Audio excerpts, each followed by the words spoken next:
Today's lesson is your review for quiz 1.2. The first question we have here is to go ahead and solve the equation. Remember, the first thing that you should do is you should go ahead and drop your line through the equal sign so that you don't move it. Once you've done that, go ahead and make sure you know where your variable is. In this case, we have the letter y. With the y, I see a minus 34, and then I see a divided by 5. Since I see the minus with the y in the numerator, that makes the division sign a grouping symbol, which means I have to get rid of the division first, which is kind of a little bit different than what we would normally think to do. So we're going to go ahead and get rid of divide first, which would be we multiply. So we're going to use the multiplication property here to go ahead and multiply both sides by the denominator, which is 5, which makes our fraction disappear. What I've done here is I've simply gone ahead and simplified. I've done the actual multiplication step. Oh, what happened to my y? There we go.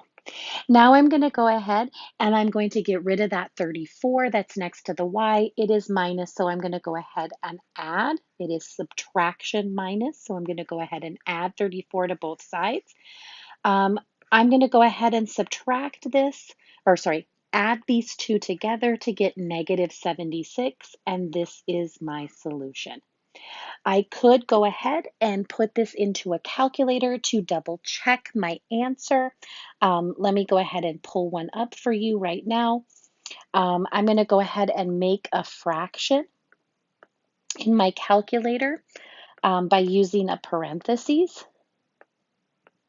And what I just want to see here, oh, I put the wrong number on top. Hold on. No wonder it's not correct.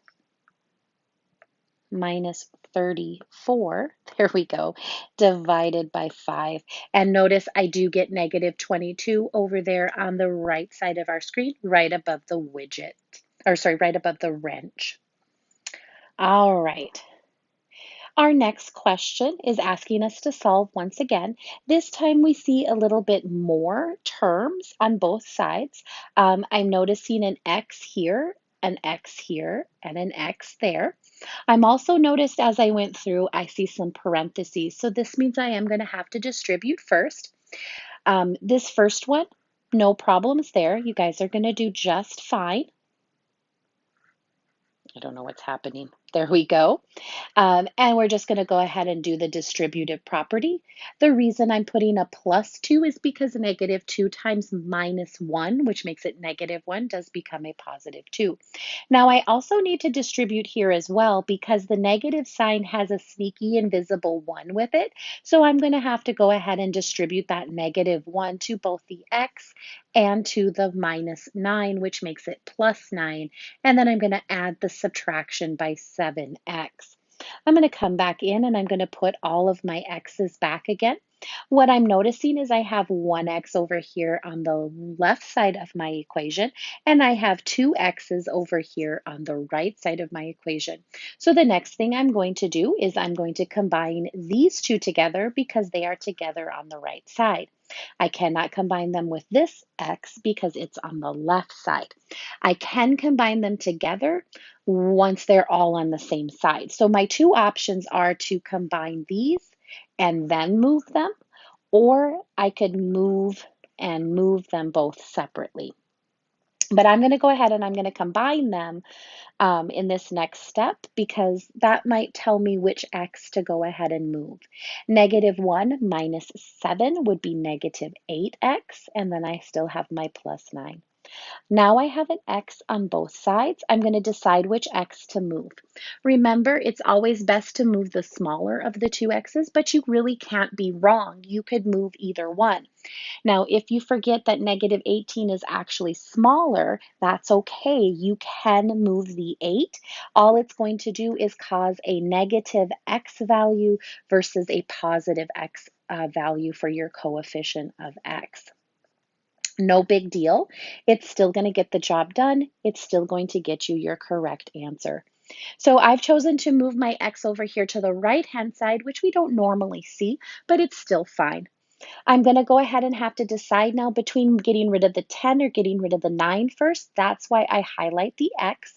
To remind myself, I have to get rid of the 9 first. Always the one without the X goes to the other side first, which gives me -7 when I subtract. And now I can get rid of the number that is right in front of the X by dividing it.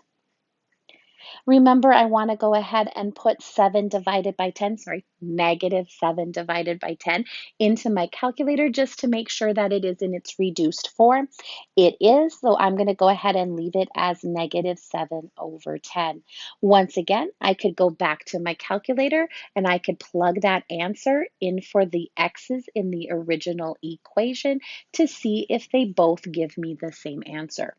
I would have to get two. I would have to get an answer for the left side, and I would have to get an answer for the right side. If they are equal, then my answer is correct. All right, and our third and final review question is reviewing providing a reason for each step in the following equation shown. I'm going to go ahead and zoom out just a bit so that you can see the whole thing. There you go. This question is going to show up on your quiz today. So let's go ahead and get started. Remember, the very first reason that you're going to give me is that you were given a problem to solve. So you could just simply say given. You could say given problem. Okay, you could simply just say problem, but you do have to put a reason for that very first step. Now you're going to take a look to see what is different between our first step and our second step. What did they do to this one to get to that one? Well, things that I notice that are different are the parentheses are missing. I also noticed that this 2 became an X. Well, that happened because they went ahead and they did this. They went ahead and did the distributive property. So that is my reason. I think I have just enough space. There we go, perfect. Once again, I'm going to go ahead and look from step 2 to step 3. What is different? I'm noticing it's the same.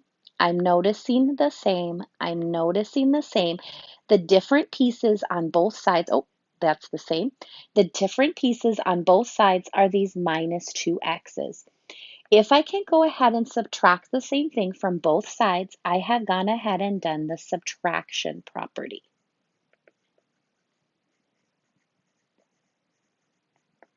There we go. Kind of messy, but you got it. Excuse me. Once again, I'm going to go ahead and look at step 3, moving into step 4. What is different? Well, the first thing that jumps out at me is this 2x. I still see the -x. I still see the equal. I still see the 12. What I'm missing is this. This is missing. And these two seem to have become this 2x. What they've gone ahead in here and done is they have simplified, or you could say, that they combined like terms. Combined like terms. Either one would work. You do not have to put both. Now, moving from step 4 into step 5, we're once again looking to see what is different. So look to see what's the same. And of course, watch that equal sign. I notice a +8 on the left side and a +8 on the right side. If I add the same thing to both sides, I am doing the addition property. Okay, once again, from step 5, moving into step 6, we're going to go ahead and take a look at what is different. Same, same. This is different. Where did this come from? Well, this came from combining these two together. 12 plus 8 is 20. And these two things right here have canceled each other out because they are 0 and they are missing. So they've gone ahead and they've simplified. Simplify. Or once again, you could say combining like terms. All right, moving from step 6 into step 7. Once again, you've got it. We're just looking to see what is different. Everything's the same. Everything looks to be in the same place. The difference is down here. What are they doing with that 2? Well, they're dividing by 2, so this is the division property. And it is the division property because we are dividing by the same thing on both sides. Remember, division property doesn't mean you actually divide. Division property means you divide by the same thing on both sides of the equation. All right, and our final step moving from 7 into 8 is this is different, and so is this. What have they gone ahead and done? The only thing that stayed the same is this. Well, this canceled out, and that's why you only see x on the left side, and 20 divided by 2 is 10. So what they have done right here is they have simplified or simplified. Remember, when you're solving this equation, you're looking for the differences. How did they change it? What has been changed from each side? What is it that is different? That is going to be the key to finding your correct property. What have they changed to make the next step? What has become different? I hope this helps. Good luck on your quiz.